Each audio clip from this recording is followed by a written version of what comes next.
हूँ भारत के संविधान और लोकतंत्र की गरिमा के प्रतीक जनसंवाद और संवेदनशीलता के स्वर भारत के माननीय उपराष्ट्रपति जी श्री जगदीप धनखड़ जी से आपकी कर्तव्य ध्वनियों के बीच विनम्र आग्रह है कि वे अपने विचारों से हम सभी को आलोकित करें।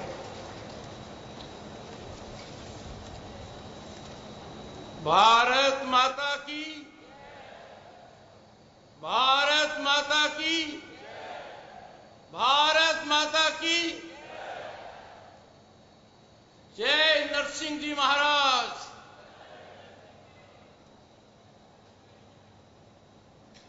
आज का कार्यक्रम बहुत महत्वपूर्ण है और मैं विभूत हूं। मेरे सामने भाइयों, बहनों, माताओं, युवा शक्ति सब अन्नदाता के प्रतीक हैं, देश के भाग्य विधाता हैं।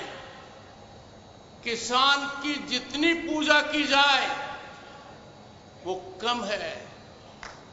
किसान भारत की रीढ़ की हड्डी है, सामाजिक हो, आर्थिक हो और समरसता का एक प्रतीक है।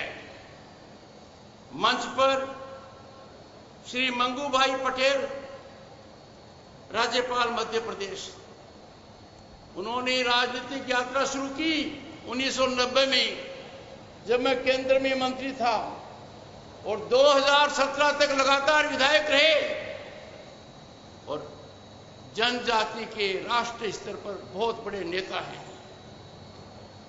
आपके ओजस्वी मुख्यमंत्री श्री मोहन यादव मनमोहक हैं, कार्यशील हैं और एक दिन में कोई ऐसा पल नहीं जाने देते जब गांव और किसान की चिंता न करते हों।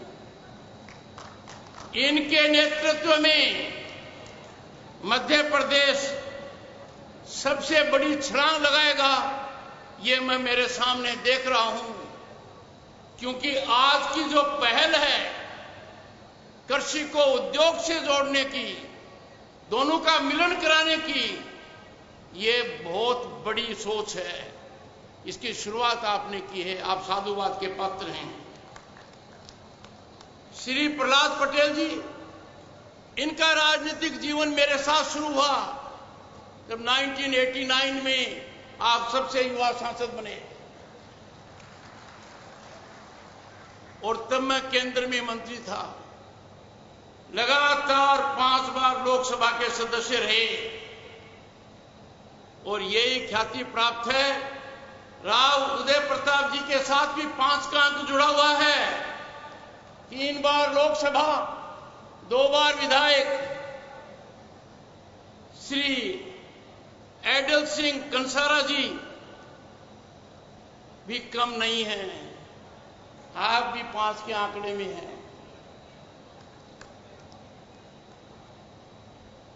श्री गोविंद सिंह राजपूत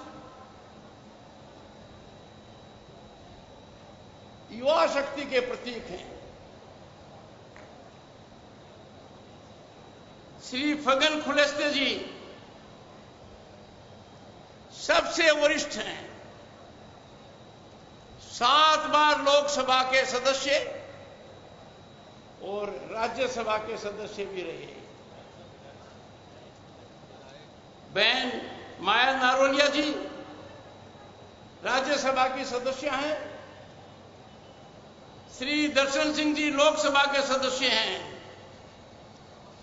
पर कहीं भी जाओ, मैं एक बार विधायक रहा हूं। विधायक का महत्व माननीय मुख्यमंत्री जी बहुत ज्यादा है। श्री विश्वनाथ सिंह जी अनुभवी, प्रेरणादायक।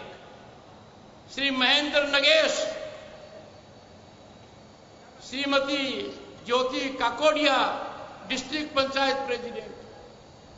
मुझे बड़ा अच्छा लगा जब जबलपुर के अंदर पहुंचा, वहां भी डिस्ट्रिक्ट पंचायत प्रेसिडेंट महिला है। ये भारत की बदलती हुई तस्वीर का एक श्रेष्ठ उदाहरण है। श्री राम स्नेही पाठक, नाम ही कितना बढ़िया है, राम का नाम फिर राम स्नेही। उपस्थित महानुभाव, एक बार फिर से मैं मेरे किसान भाइयों को, माताओं को, बहनों को, युवा शक्ति को प्रणाम करता हूं, नमन करता हूं। मेरा इस क्षेत्र से लगाव माननीय मुख्यमंत्री जी उदय प्रताप जी की वजह से बहुत पुराना है। इसकी शुरुआत 2004 के आसपास हुई। मेरे मामा की पोती, जिसका नाम सोनाली है, और जब ससुराल देखते हैं लड़की के लिए तो आदमी ठोक बजाकर देखता है। हमने ठोक बजाकर देखा और ये इलाका पसंद आ गया और उनकी शादी परसून डोरेलिया से कराई। उनके पिताजी स्वर्गीय के डोरेलिया जी से मुलाकात हुई। तो आदमी सबसे पहले ध्यान देता है कि बेटी कहां जा रही है। नरसिंहपुर को देखा। उसके बाद 2009 में उदय प्रताप जी सांसद बने और मुझे पृष्ठभूमि बताई। मैं विभूत हो गया कि इसका लगाव राजस्थान से भी है, हमारे दिल और दिमाग से भी है, और 3 दशक पहले का है। तब मन में एक लालसा हुई कि किसानों के साथ यहां साक्षात्कार किया जाए। मुख्यमंत्री मोहन यादव जी साधुवाद के पात्र हैं 2 वजह से, खासतौर आज के लिए। मेरे जीवन के ये पल मैंने देखने को मिले हैं आपके सौजन्य से, और वो भी कार्यक्रम कैसा, देश में पहला कार्यक्रम कृषि उद्योग समागम 2025। मैं मानकर चलता हूं देश का हर प्रांत इसका अनुकरण करेगा। किसान से कृषि का लगाव बहुत होना चाहिए, यह मैं बात कह चुका हूं। मुख्यमंत्री जी सांस्कृतिक रूप से भी कृषि से जुड़ाव रखते हैं। अब माखन चोर बनने की तो आवश्यकता नहीं है, क्योंकि आपने डेयरी उद्योग को बहुत बढ़ावा दे दिया है। 29 मई से 12 जून तक भारत सरकार का कृषि मंत्रालय भी एक आयोजन कर रहा है, कृषि वैज्ञानिक आपके गांव अभियान। क्योंकि किसान अन्नदाता है, हमारा भाग्य विधाता है। पर एक तरीके से मुख्यमंत्री जी आपने एक नई पहल की है। मैं मानकर चलता हूं राष्ट्रीय स्तर पर इसको माना जाएगा। आज पूरा देश राष्ट्र भावना से ओतप्रोत है, राष्ट्र को समर्पित है, आतंकवाद के खिलाफ एकजुट है, और प्रधानमंत्री के नेतृत्व में पहलगाम का जवाब ऑपरेशन सिंदूर के माध्यम से लिया, उसका लोहा दुनिया ने माना है। विश्व के इतिहास में ऐसा पहले कभी नहीं हुआ कि देश का प्रधानमंत्री बिहार से विश्व को एक संदेश देता है, जिन्होंने सिंदूर मिटाया है उनको धरती पर रहने का अधिकार नहीं है। अंतर्राष्ट्रीय सीमा के अंदर घुसकर भावलपुर, मुरीद के जैसे मोहम्मद और लश्कर तैयबा के ठिकानों पर क्या सटीक बमबारी हुई, नष्ट कर दिया। कोई प्रमाण नहीं मान रहा है, कोई नहीं मांग रहा है। कारण जब कॉफिन ले जाए जा रहे थे, उनकी फौज खड़ी थी, उनके नेता खड़े थे, आतंकवादी खड़े थे, भारत को प्रमाण की आवश्यकता नहीं। जिनको चोट लगी है उन्होंने ये प्रमाण विश्व के सामने दे दिया। भारत के प्रधानमंत्री का संकल्प एक लोक पुरुष की तरह है। अब हर व्यक्ति राष्ट्र भावना से, राष्ट्र हित से ओतप्रोत है। ये बहुत बड़ी उपलब्धि है, क्योंकि आज का भारत ये मानता है कि इस पराक्रम ने, हमारी सेनाओं के पराक्रम ने हर भारतीय का सर ऊंचा कर दिया है। हम शान से कहते हैं हम भारतीय हैं। भारत बदल चुका है। भारत अब आतंकवाद को बिल्कुल बर्दाश्त नहीं करेगा। जो 70 साल में नहीं हुआ, वो कठोर निर्णय भारत के प्रधानमंत्री ने लिया और पाकिस्तान का पानी बंद कर दिया और कहा खून और पानी एक साथ नहीं बहेगा। ये बहुत बड़ा संदेश दिया है। जिनका सिंदूर उजड़ा उनका लाज रखी है। आज का भारत साहसी है, आत्मविश्वासी है और दुनिया को समझ में आ गया है।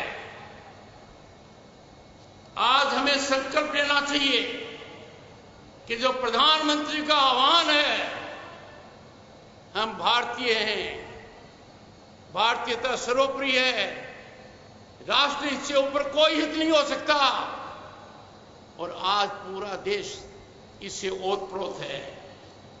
पिछले दशक में भारत ने बड़ी आर्थिक उछाल लगाई, बड़ी जबरदस्त लगाई।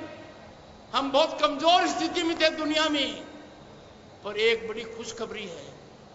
आज भारत दुनिया की चौथी महाशक्ति अर्थव्यवस्था में बना है। हमने किनको पीछे छोड़ा? हमने फ्रांस को छोड़ दिया, इंग्लैंड को छोड़ दिया, जापान को छोड़ दिया। अब किसकी बारी है? जर्मनी की। और बहुत ही जल्दी भारत दुनिया की तीसरी बड़ी महाशक्ति बनने वाला है। आप पूरे देश में देख रहे हो कि ढांचा किस तरीके से बढ़ रहा है। आपके मुख्यमंत्री ने कहा पीड़ित को राहत देना, फिर यह नहीं देखना कि हेलीकॉप्टर काम में आएगी, हवाई जहाज काम में आएगी। सड़कों का जाल ये पूरे देश में फैला हुआ है। पर मेरा यह कहना है, और यह सही निर्णय है माननीय मुख्यमंत्री जी आपका, विकसित भारत का रास्ता किसान के खेत से जाता है। विकसित भारत का रास्ता गांव से निकलता है। विकसित भारत की कुंजी किसान के पास है और उस किसान को आप सर्जन कर रहे हैं, वो संकल्पित हो रहा है और अर्थव्यवस्था में बहुत बड़ा उछाल आएगा। पूरे देश में विकसित भारत के लिए एक महायज्ञ चल रहा है जो हर किसी की आहुति मांगता है, पर सबसे निर्णायक आहुति किसान की है। और मैं मानकर चलता हूं कि मेरे किसान भाई पूरी तरह सजग है। ये लक्ष्य हम प्राप्त कर कर रहेंगे। और मैं आग्रह करूंगा किसान भाइयों से, आप अपने आप को उत्पाद तक सीमित मत रखो। आपको इसकी मार्केटिंग में भी पढ़ना चाहिए। आपको इससे जुड़े कृषि उद्योगों से भी आगे बढ़ना चाहिए। तभी तो किसान की उन्नति होगी। किसान को व्यापार में आना चाहिए, उद्योग में आना चाहिए। और इसीलिए माननीय मुख्यमंत्री का यह निर्णय बहुत आवश्यक है। मैं मानकर चलता हूं कि मध्य प्रदेश वो प्रांत होगा जहां किसान उद्यमी ज्यादा से ज्यादा होंगे।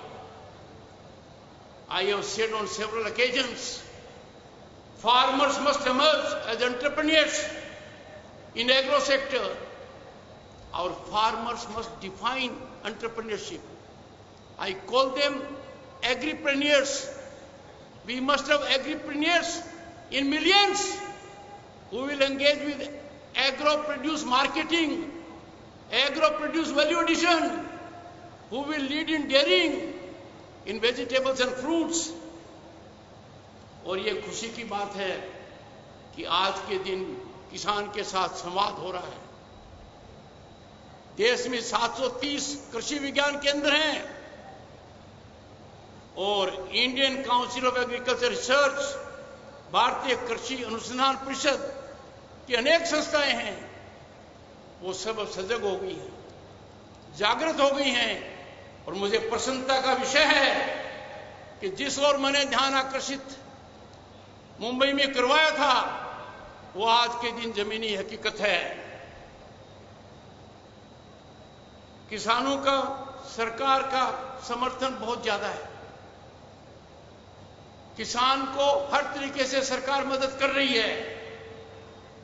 पीएम किसान निधि सम्मान सीधा किसान के खाते में जाता है, पर अब आवश्यकता है कि बाकी सहायता जो किसान को मिल रही है वो सीधी किसान के खाते में जाए, क्योंकि इससे किसान को बहुत बड़ा फायदा होगा। आज मैं मंच से ऐलान करना चाहता हूं सभी के लिए कि कृषि सिर्फ आर्थिक क्षेत्र नहीं है, कृषि का उद्योग से भारी लगाव है और माननीय मुख्यमंत्री ने यह पहल की है। हमारी आधी आबादी कृषि पर आधारित है। इसको देखकर मुझे बड़ा अच्छा लगा कि मैंने आज कृषि उद्योग समागम का उद्घाटन किया। मैं किसान भाइयों को सलाम करूंगा। आप अनाज ही नहीं उगाते, आप राष्ट्र की भूख मिटाते हैं, आप राष्ट्र को आत्मनिर्भर करने में सबसे बड़ी भूमिका निभाते हैं। अब देखिए, प्रधानमंत्री नरेंद्र मोदी ने एक पहल की, पीएम किसान निधि। अब तक 3,46,00,000 करोड़ रुपए 10 करोड़ किसानों के खाते में आ गए हैं। हर साल 3 बार ये रकम आती है। पर मुझे ये कहना है कि किसान की आमदनी में उत्थान आएगा जब हर सहायता किसान को सीधी मिलेगी। अमेरिका वो देश है जहां किसान परिवार की आय सामान्य परिवार की आय से ज्यादा है। इसका एक आधार है कि किसान को सीधी सरकारी सहायता मिलती है। हमारे यहां खाद को लेकर बहुत बड़ी सब्सिडी है, अन्य भी बहुत बड़ी सब्सिडी है, पर वो इनडायरेक्ट है।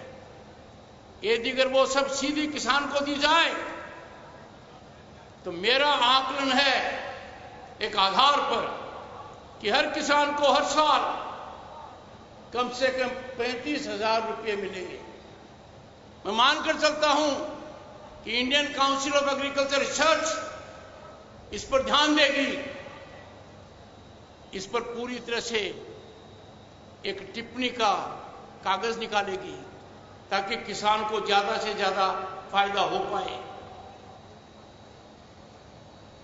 जब खेत मुस्कुराता है, भारत आगे बढ़ता है। यह समागम है, यह एक शुरुआत है, पर मुझे बहुत अच्छा लगा कि जो कदम मुख्यमंत्री ने उठाए हैं, खास तौर से डेयरी के मामले में, पशुधन के मामले में, सब्जी के मामले में, फलों के मामले में, हमें तो विश्व का नेतृत्व करना चाहिए। वो दिन दूर नहीं है कि किसान के यहां सिर्फ दूध तक मामला सीमित नहीं रहेगा, दही तक नहीं रहेगा, छाछ तक नहीं रहेगा, आइसक्रीम तक नहीं रहेगा, रसगुल्ले तक नहीं रहेगा। ये चीज बनेंगे, नई तकनीकी आएगी। और मैं दावे के साथ कह सकता हूं कि भारत का किसान राष्ट्रभक्ति में कभी कमी नहीं करता। भारत का किसान सब कष्ट सहन कर विपरीत परिस्थितियों में कई बार वो इंद्र देवता की देरी से भी हो जाती है, किसान हिम्मत नहीं हारता। किसान को यदि अगर प्रेरित किया जाएगा कि किसान उद्योग में पड़े, किसान व्यापार में आए, तो देश की अर्थव्यवस्था और विकसित भारत का जो लक्ष्य है वो 2047 से पहले हासिल हो पाएगा।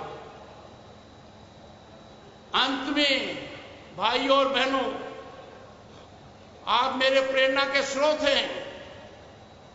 जिस इलाके से ये बात कह रहा हूं वो कृषि की दृष्टि से बहुत महत्वपूर्ण है। यहां पर तकनीकी का विकास बहुत हो सकता है और हो भी रहा है। यहां के लोगों ने, उद्यमियों ने काफी योगदान किया है, पर मैं ये कहूंगा कि कृषि और उद्योग का पूरा फायदा उठाइए। और ये तभी संभव है जब माननीय मुख्यमंत्री जी उद्योगों को भी कहिए वो कृषि उत्पाद से काम करते हैं, फैक्ट्रियां चलाते हैं। ये बहुत अच्छा रहेगा कि कृषि आधारित उद्योग, सांसद, विधायक और प्रमुख एनजीओ किसान गांव को गोद ले, उस गांव के कायापलट का संकल्प लें। उसमें एग्री एंटरप्रेन्योर्स, किसान उद्यमी का बढ़ावा दें। ये उनके लिए भी ठीक रहेगा क्योंकि उनकी आर्थिक संपन्नता का आधार किसान है, तो किसान की उसमें भागीदारी स्वाभाविक है। अंत में मैं एक बार फिर कृषि उद्योग समागम 2025 के सभी आयोजकों को धन्यवाद देता हूं। उन्होंने ये विचार जमीनी हकीकत बनाया है। राष्ट्र की अर्थव्यवस्था में इसका बहुत असर होगा। चलिए सब मिलकर एक नया भारत बनाएं, जहां खेती में तकनीक हो, गांव में समृद्धि हो और किसान के चेहरे पर मुस्कान हो, क्योंकि भारत का भविष्य खेतों में लिखा जाएगा और लिखा जा रहा है। जय किसान, जय किसान, जय किसान। बहुत बहुत धन्यवाद।